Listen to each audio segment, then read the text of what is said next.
Okay, today's video, I decided I would talk a little bit about sort of that very beginning moment, like when I realized enough was enough and it was time to change my life forever. And if you, pretty much anyone you talk to who's ever had to lose a lot of weight or change something about their life, they can kind of pinpoint that moment where it was like, okay, this is enough.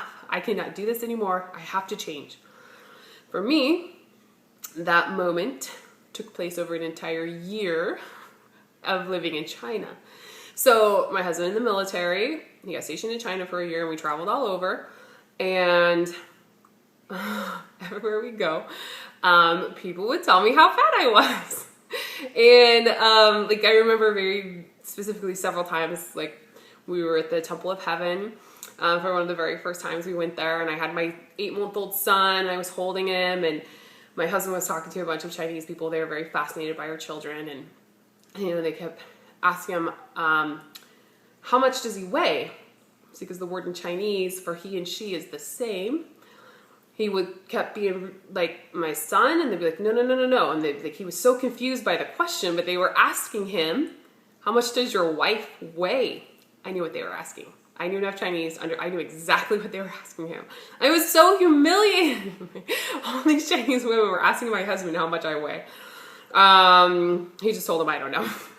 And then I remember another time, we were like walking down the streets in China, and we'd been out all day long, and I had one of my kids on my back, and we'd been walking like literally all day.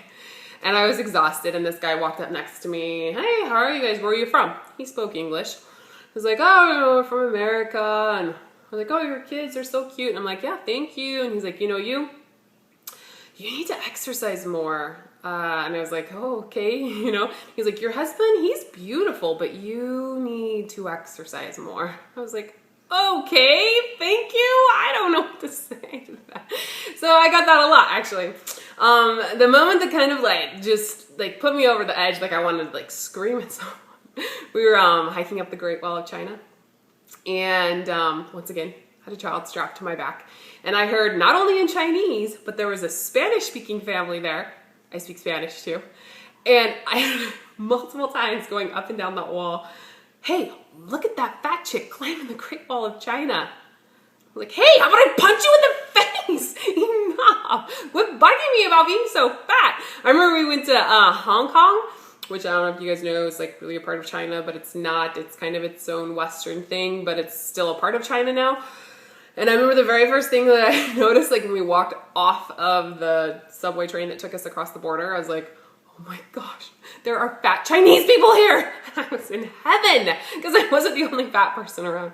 Okay, so I don't actually like to use the word fat, but this is what they told me all the time. For like a whole year, I heard that. You need to lose weight, you need to exercise more, you need to be beautiful like your husband.